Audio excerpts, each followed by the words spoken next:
Oke, halo, nama saya Raja Aditya Kusuma dari Sekolah Tinggi Manajemen Informatika dan Komputer Pontianak, kelas A3 semester 2. Kali ini saya akan menjelaskan video singkat tentang sebuah negara di benua Afrika, yaitu Afrika Selatan. Langsung saja kita mulai pembahasannya. Deskripsi singkat mengenai negara Afrika Selatan. Menurut Wikipedia, Afrika Selatan adalah sebuah republik di Afrika. Negara ini berbatasan dengan Namibia, Botswana, dan Zimbabwe di utara, Mozambikue dan Swaziland di timur laut. Pada masa silam, negara ini dikecam karena dasar apartheidnya. Tetapi sekarang, Afrika Selatan adalah sebuah negara demokratik dengan penduduk kulit putih terbesar di benua Afrika Selatan. Merupakan negara multietnis dengan mempunyai 11 bahasa resmi. Afrika Selatan terkenal dengan penghasil berlian emas dan platinum yang utama di dunia. Budaya di Afrika Selatan. Pada umumnya, masyarakat kulit hitam di Afrika masih mempercayai kepercayaan yang berlandaskan dewa-dewa, semangat nenek moyang, dan kuasa-kuasa gaib. Masyarakat di sana juga membenarkan poligami serta mas kawin, atau yang lebih sering dikenal masyarakat di sana ada lobolo yang akan sering dibayar. Bagi masyarakat Afrika, kerbau punya peran lebih. Kerbau diidentikan sebagai simbol kekayaan dan hewan korban. Untuk kesenian, Afrika Selatan menyimpan berbagai lukisan gua dan batu oleh suku San. Ada di antara lukisan tersebut berusia 26.000 tahun. Di Afrika Selatan terdapat sebuah tarian yang dilakukan dengan menggunakan sepatu bot Wellington. Bahkan terdapat tarian yang disebut sebagai tarian gumbot. Selain itu, ada juga tarian tradisional yang disebut dengan tarian Volkspelle, dan berikut beberapa budaya yang terdapat di Afrika Selatan. Yaitu festival, ada berbagai macam festival yang di Afrika Selatan, yakni Piknik Festival untuk Eastern Cape. Hal ini diadakan pada akhir Februari awal Maret di Krugerhofstede, pertanian museum dekat Windhoek. Tarian gumbot atau istakulo adalah tarian Afrika yang dilakukan oleh penari mengenakan sepatu bot Wellington di Afrika Selatan. Ini lebih umum disebut bersepatu. Bersepatu mungkin dihiasi dengan lonceng. Pakaian adat Afrika Selatan yang dikenakan sebagai gaun panjang, misalnya wear for di Afrika Selatan, dikenal dengan kemeja Madiba. Kain ini kemudian dipotong untuk bentuk garmen di Eastern Cape, Afrika Selatan. Kita menemukan orang Xhosa pakaian gaya populer seorang wanita. Di wilayah ini ada yang modern. Kali ini saya akan memaparkan 5 fakta mengenai Afrika Selatan, yaitu Afrika Selatan ini memiliki 3 ibu kota. Kebanyakan orang yang saya kenal menduga ibu kota Afrika Selatan adalah Johannesburg. Memang Johannesburg merupakan kota terbesar, pusat bisnis dan perekonomian. Namun ibu kota Afrika Selatan, atau mungkin lebih tepatnya saya tulis, bukan salah satu ibu kota negara. Dari seluruh dunia, hanya Afrika Selatan satu-satunya negara yang punya 3 ibu kota. Hal ini merupakan hasil perundingan 4 provinsi besar, yaitu Cape Colony, Orange River Colony, Transvaal Colony, dan Natal Colony. Saat proses unifikasi Afrika Selatan pada tahun 1910, akhirnya disetujui bahwa Pretoria eksekutif, Cape Town legislatif, dan Bloemfontein yudikatif menjadi 3 ibu kota Afrika Selatan. Belakangan ini ada wacana untuk mengumumkan ibu kota eksekutif dan legislatif, simply karena biaya operasionalnya yang sangat mahal. 2. Memiliki 11 bahasa resmi.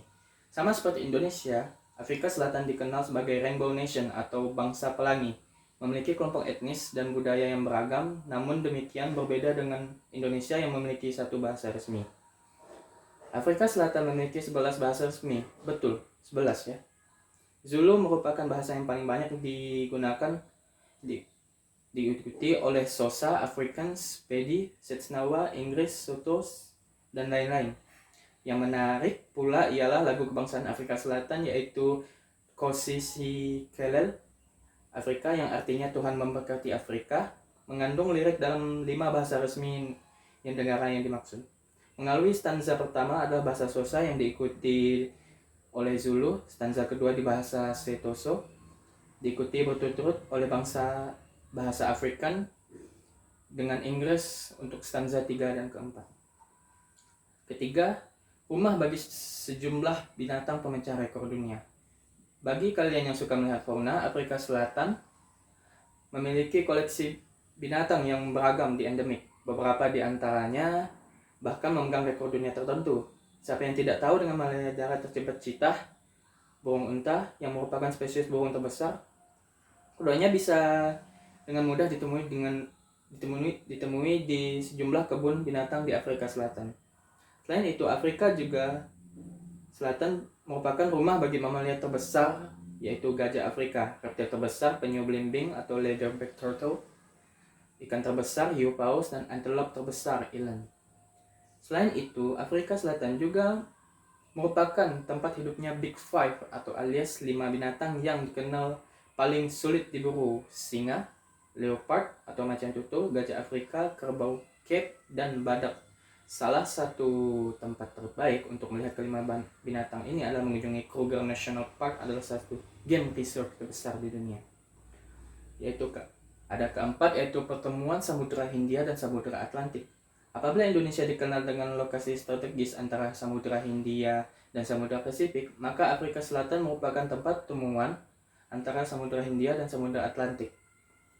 Tepatnya titik itu berada di Tanjung Agulhas, Provinsi Western Cape, bagian paling selatan benua Afrika.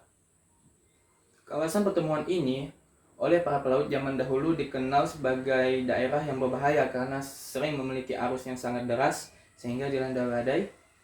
Seorang penjelajah terkenal asal Portugis bahkan menamakan daerah selatan ini adalah Tanjung Badai, sebelum kemudian diubah menjadi Tanjung Harapan. Namun demikian, wilayah sepanjang Tanjung Agulhas dan Tanjung Harapan ini memiliki pandangan yang indah sehingga menjadi salah satu tempat wisata favorit. Apabila ada kesempatan berkunjung ke Afrika Selatan, wajib untuk mampir ke tempat ini. Kelima, yaitu Madiba Shirt. Madiba adalah nama kehormatan Nelson Mandela yang diberikan oleh suku Xhosa.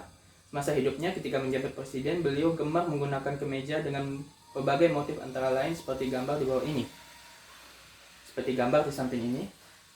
Familiar? Tentu saja, karena corak kemeja ini terinspirasi dari batik Indonesia. Apa ini kebetulan? Tidak. Setelah dibebaskan dari penjara pada 1990, Nelson Mandela berkunjung ke beberapa negara antara lain ke Indonesia untuk bertemu dengan Presiden Soeharto. Sebagai cenderamata, Presiden Soeharto memberikan kemeja batik kepada Mandela. Ternyata Nelson Mandela jatuh cinta dengan corak batik. Kemeja corak batik ini pun beliau kenakan ketika menghadiri persiapan pelantikannya bulan Mei 1994 yang didesain oleh perancang Desiree Pursky. Sejak saat itu, Mandela seringkali menggunakan kemeja bermotif batik dalam kesempatan, sehingga meja ini disebut sebagai Madiba Shirt. Semoga yang saya sampaikan bermanfaat. Terima kasih. Selamat siang.